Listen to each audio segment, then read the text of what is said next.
서고치며 주를 찬양하여라. 아기 예수 나셨네.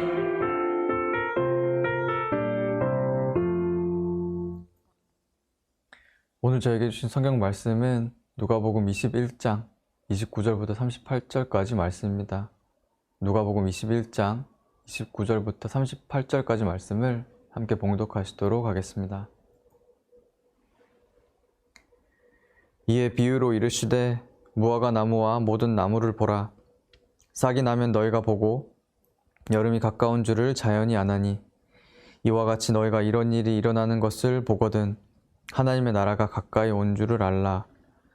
내가 진실로 너에게 말하노니 이 세대가 지나가기 전에 모든 일이 다 이루어지리라. 천지는 없어지겠으나 내 말은 없어지지 아니하리라. 너희는 스스로 조심하라. 그렇지 않으면 방탕함과 술 취함과 생활의 염려로 마음이 둔하여지고 뜻밖의 그날이 덕과 같이 너에게 임하리라. 이 날은 온 지구상에 거하는 모든 사람에게 임하리라. 이러므로 너희는 장차 올 이 모든 일을 능히 피하고 인자 앞에 서도록 항상 기도하며 깨어있으라 하시니라.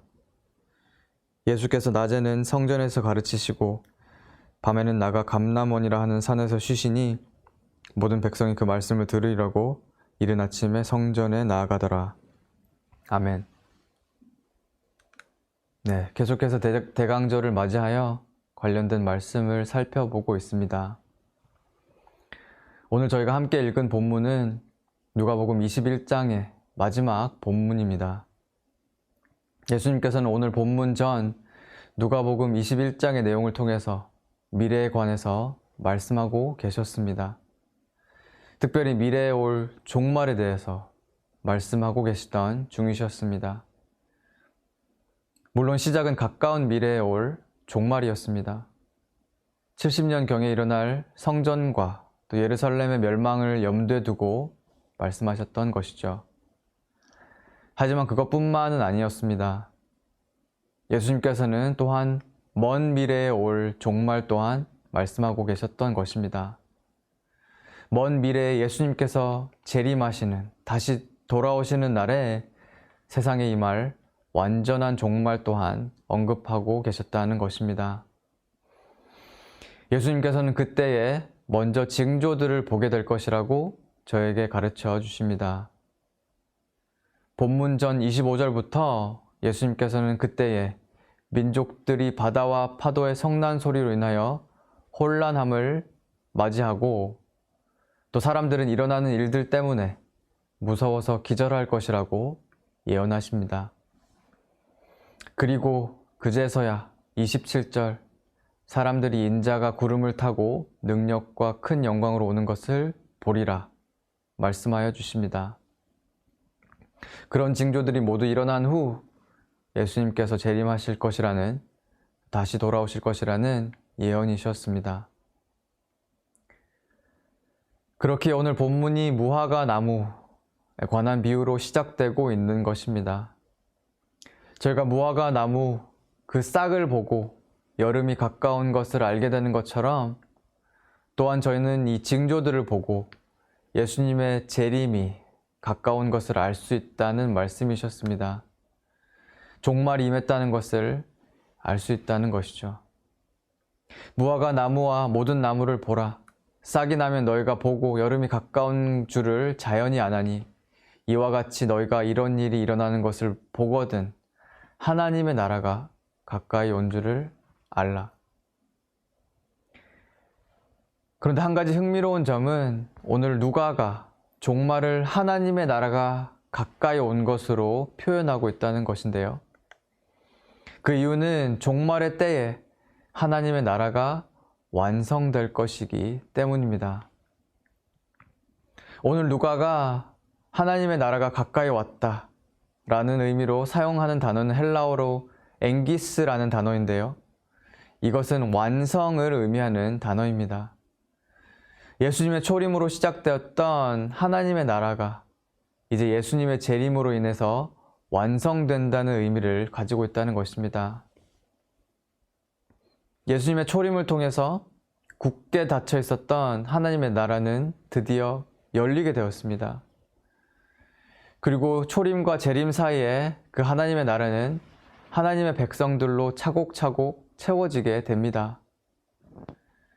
그리고 이제 때가 찼을 때 예수님께서 재림하실 때에 그 하나님 나라는 완성이 되고 영원토록 보존되게 되는 것입니다. 그렇게 오늘 누가는 종말을 하나님의 나라의 완성으로 표현하고 있다는 것입니다. 자, 그렇다면 예수님께서 오늘 종말에 관하여 말씀하신 이유 무엇이었을까요? 첫 번째는 물론 이 모든 징조들을 잘 견디라는 위로를 주시기 위해서였습니다. 36절 이러므로 너희는 장차 올 이 모든 일을 능히 피하고 인자 앞에 서도록 항상 기도하며 깨어있으라 하시니라. 어떤 징조들이 와도 잘 견디라는 위로를 먼저 주고 계신 것입니다. 하지만 예수님께서 오늘 종말에 관하여 말씀하신 더욱 핵심적인 이유는 34절에 나오고 있습니다. 너희는 스스로 조심하라. 그렇지 않으면 방탕함과 술 취함과 생활의 염려로 마음이 둔하여지고 뜻밖의 그날이 덫과 같이 너희에게 임하리라. 예수님께서 오늘 종말에 관하여 말씀하신 더욱 핵심적인 이유는 우리로 하여금 종말을 상기하며 그 종말의 때까지 올바르게 살아가길 원하셨기 때문이었습니다. 예수님께서는 저희가 종말의 때까지 올바르게 살아가길 원하고 계십니다. 그 종말을 앞두고 아무렇게나 방탕함과 술 취함과 생활의 염려로 가득 차서 살아가는 것이 아니라 오히려 더욱 올바르게 살아가길 원하셨던 것입니다. 그것이 종말을 말씀하신 의도셨죠. 하지만 한 가지 저희가 알아야 할 것은 이것이 종말의 때에 구원받기 위해서 올바르게 살아가라는 말씀이 아니라는 것입니다. 그때 구원받기 위해서, 살아남기 위해서 올바르게 살아가라 라는 말씀이 아니라는 것이죠. 성도님들께서 잘 아시는 것처럼 구원은 행위로 받는 것이 아닙니다. 구원은 믿음으로 받는 것입니다. 하지만 34절에 나오고 있는 모든 것들은 다 행위들입니다. 스스로 조심하는 것, 방탕함, 술 취함, 생활의 염려로 마음이 둔하여지지 않는 것, 다 행위들이라는 것이죠. 그것들로 구원은 받을 수 없다는 것입니다. 즉 예수님께서는 그때 구원받기 위해서 오늘처럼 올바르게 살아가라고 말씀하고 계신 것이 아니시라는 것입니다. 그렇다면 왜 예수님께서는 저희가 종말의 때까지 올바르게 살아가길 원하시는 것일까요? 그것은 종말이 저희에게는 새로운 시작을 의미하고 있기 때문입니다. 초반에 말씀드렸던 것처럼 예수님을 믿는 저희 기독교인들에게 종말은 끝이 아닙니다. 종말은 오히려 시작입니다. 초림으로 시작되었던 하나님의 나라가 재림으로 완성이 되고 이제 본격적으로 그 나라가 종말로부터 시작된다는 것입니다. 이제까지 세상 가운데 조금은 흐리고 조금은 불분명했던 not yet이었던 하나님의 나라가 이제 본격적으로 그리고 영원토록 시작된다는 것입니다. 종말로부터. 그리고 그렇기에 그 나라에 이미 속한 백성인 저희는 마땅히 그 나라에 걸맞는 삶을 이 땅에서부터 살아가야 한다는 것입니다. 본격적인 그 시작을 기다리며 말입니다. 스스로 조심하지 않고 방탕함과 술 취함과 생활의 염려로 살아가는 것, 이 땅에 속한 사람들의 삶의 방식입니다. 그리고 그들이 그렇게 살아가는 것 어찌 보면 당연한 것입니다. 이 땅에 속한 사람들에게 종말은 끝을 의미하고 그 후에는 아무것도 없기 때문입니다. 방탕하고 술 취하고 염려하며 아무렇게 살아가는 것 당연하다는 것입니다. 하지만 저에겐 다릅니다. 저희에게 종말은 끝이 아닙니다. 시작을 의미하고 있습니다. 그리고 그렇기에 그 종말을, 그 시작을 기다리며 그 시작에 맞게 살아가는 것, 사실 너무나 당연한 이치라는 것입니다. 오늘 이 모든 것의 시작, 조금 살펴보기를 원합니다. 오늘 21장은 사실 예수님의 말씀이 아니라 한 과부의 이야기로 시작이 되고 있습니다. 어떤 가난한 과부가 2렙돈 넣는 것을 보시고 예수님께서 말씀을 시작하셨다는 것입니다.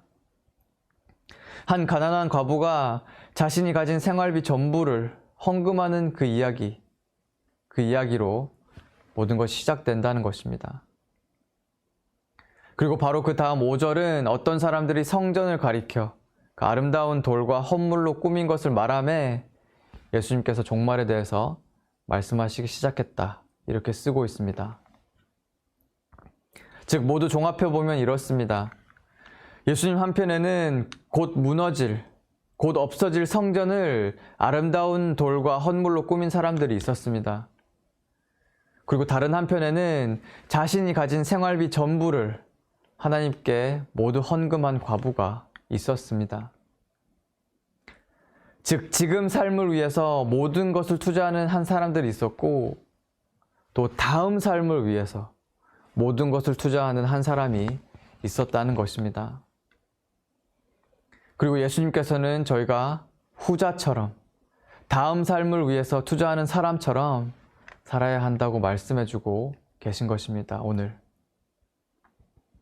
저희는 모두 다음 삶이 약속되어 있는 사람들입니다. 그리고 그렇기에 저희는 지금 삶이 전부인 사람들처럼 살아가면 안 된다는 것입니다.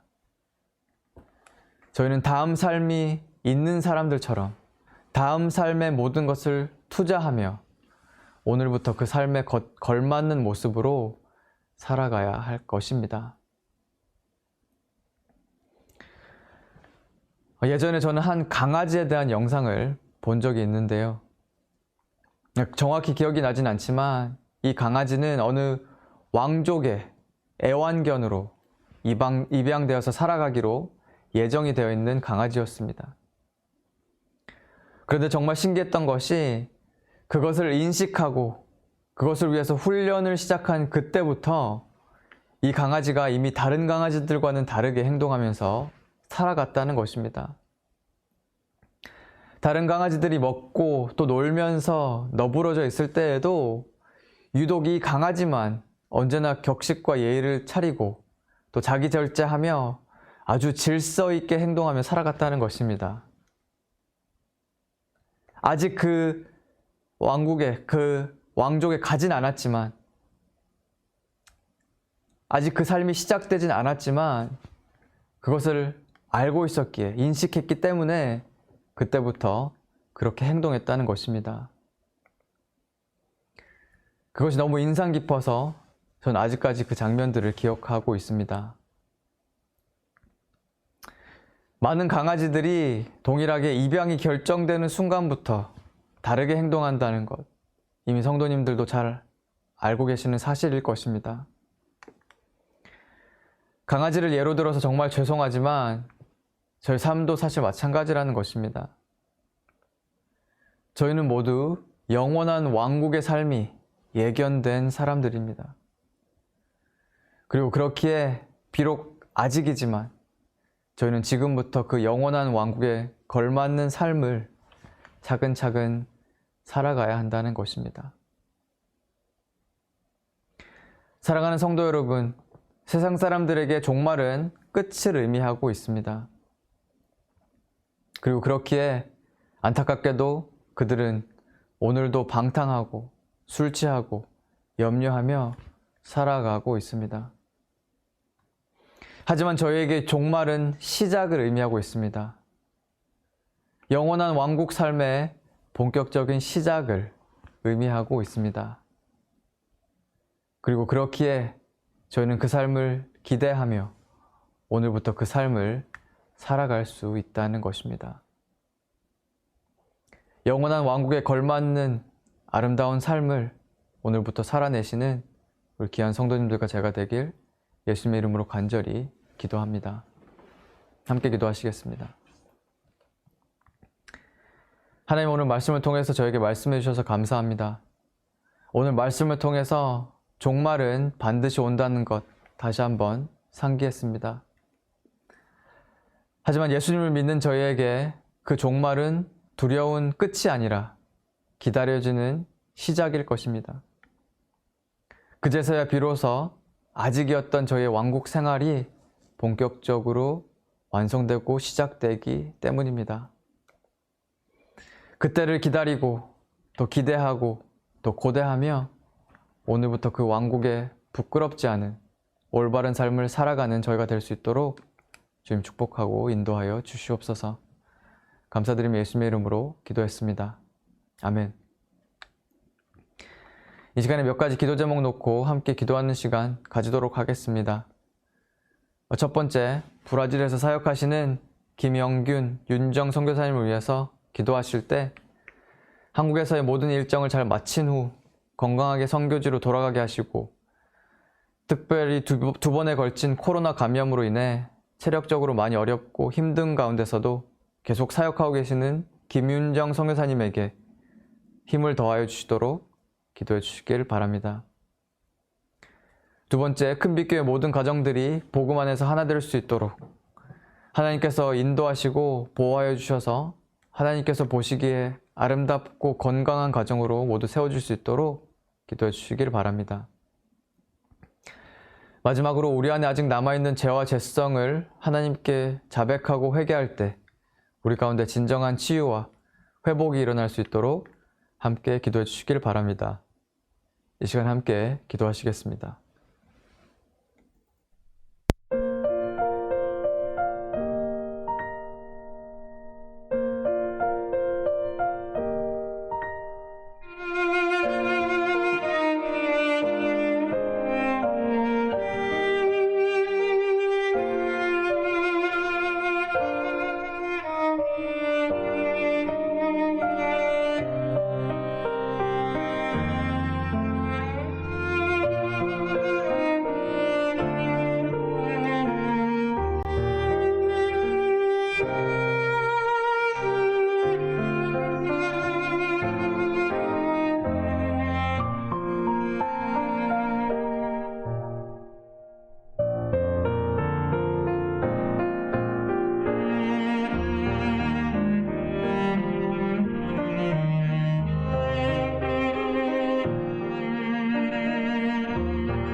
Thank you.